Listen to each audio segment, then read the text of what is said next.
वहीं एमपी से बासमती चावल लेकर दूसरे राज्य बड़ा फायदा कमा रहे हैं। जीआई टैग लगाकर वो ज्यादा दाम में चावल की बिक्री कर रहे हैं।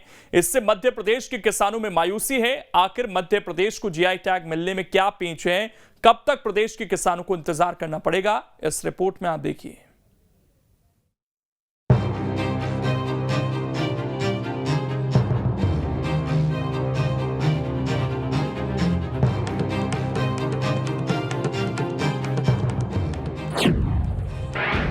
जीआई टैग के बिना किसानों में मायूसी, बासमती का फायदा उठा रहे पड़ोसी। जिस बासमती चावल का फायदा प्रदेश के किसानों को मिलना था, उसका लाभ दूसरे राज्यों की संस्थाएं और कारोबारी उठा रहे हैं। दिलचस्प बात यह है कि वही राज्य हैं जो मध्य प्रदेश के बासमती चावल को जीआई टैग मिलने का विरोध करते रहे हैं और यहां के चावल को औसत दर्जे का बताते रहे हैं। जानकारी के मुताबिक दूसरे राज्य हर साल 7 से 8 लाख टन बासमती चावल खरीद रहे हैं।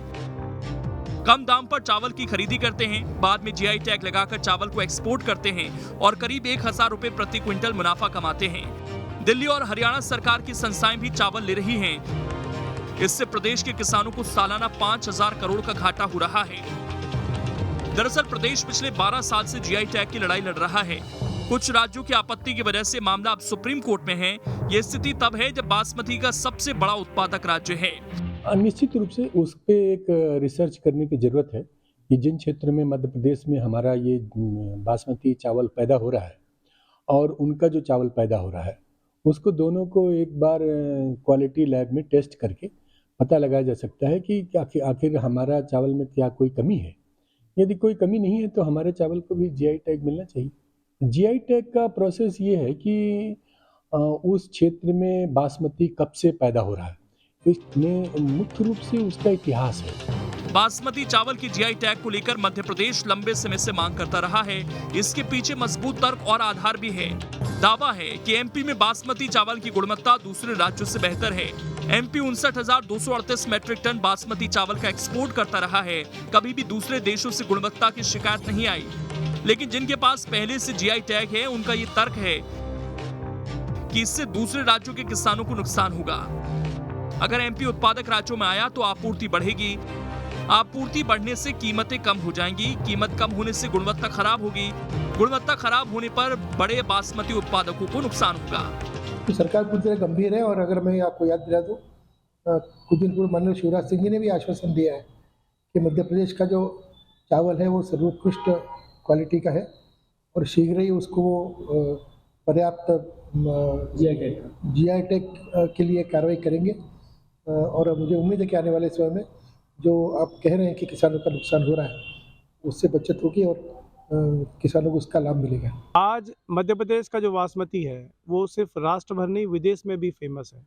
यहाँ से जो बासमती है वो दूसरे प्रदेश ले रहे हैं। जीआई टैग एक साधारण सी प्रक्रिया है कि उत्पाद विशेष जो एक विशेष क्षेत्र का होता है ज्योग्राफिकली, उसको वाणिज्य विभाग ये जीआई टैग देता है। तो ऐसी क्या मजबूरी है कि मध्य प्रदेश में इस बासमती को जीआई टैग नहीं मिल पाया।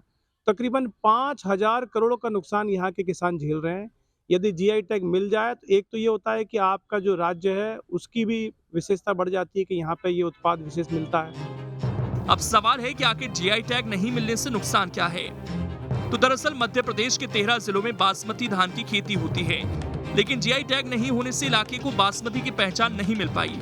प्रदेश के करीब 4 लाख किसान बासमती की खेती से जुड़े हैं, लेकिन जीआई टैग नहीं मिलने से किसानों को अच्छी कीमत नहीं मिल पाती। अब आपको बताते हैं कि आखिर जीआई टैग क्या है। तो जीआई टैग भौगोलिक सूचक है। पंजीकरण और संरक्षण अधिनियम के तहत जारी होता है। जो चीजें खास मौसम या मिट्टी में पैदा होती हैं, उनके लिए जीआई टैग दिया जाता है। किसी चीज को जीआई टैग मिलने से उसे उस जगह की स्पेशलिटी मान लिया जाता है। जीआई टैग के मामले में जानना जरूरी है कि आखिर इसके लिए इतनी मारामारी क्यों है। तो दरअसल जहां की बासमती को जीआई टैग मिला है उसे असली माना जाता है। इससे उत्पादक का बाजार सुरक्षित हो जाता है। कुछ राज्यों के पास ही बासमती का जीआई टैग है। मध्य प्रदेश के 13 जिलों में 1908 से बासमती धान का उत्पादन हो रहा है। इसका लिखित इतिहास भी है। Indian institute of rice research के अपने सर्वेक्षण रिपोर्ट में यह बात दर्ज है।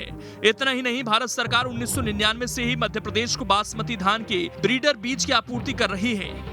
बावजूद इसके प्रदेश के किसानों के हितों से अब तक खिलवाड़ होता रहा है।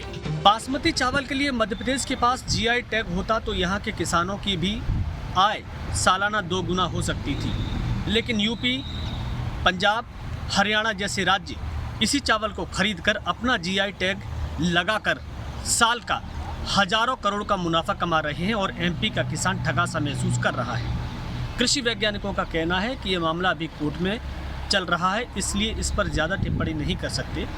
इसके पीछे की वास्तविकता ये है कि ऐसे ही राज्य जो मध्य प्रदेश से बासमती खरीद रहे हैं, उन्होंने ही एमपी के जीआई टैग में अड़ंगा लगाया है और मामले को कोर्ट में ले गए हैं। अब सरकार को इस पर गंभीरता से सोचने की ज़रूरत है, क्योंकि मध्य प्रदेश को जीआई टैग मिल गया तो यहाँ के किसान भी एक बड़े स्तर पर कारोबारी बन सकते हैं।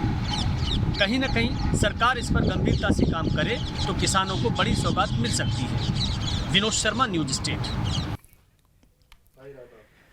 अब इसमें खबर तो यह है कि एमपी में धान मिलिंग की 27 कंपनियां हैं। किसानों से बासमती की खरीदी 2500 से 3000 रुपए क्विंटल हुई। चावल निकालने के बाद 5100 रुपए प्रति क्विंटल तक भी की, यानी कंपनियों को डबल से भी ज्यादा फायदा हुआ।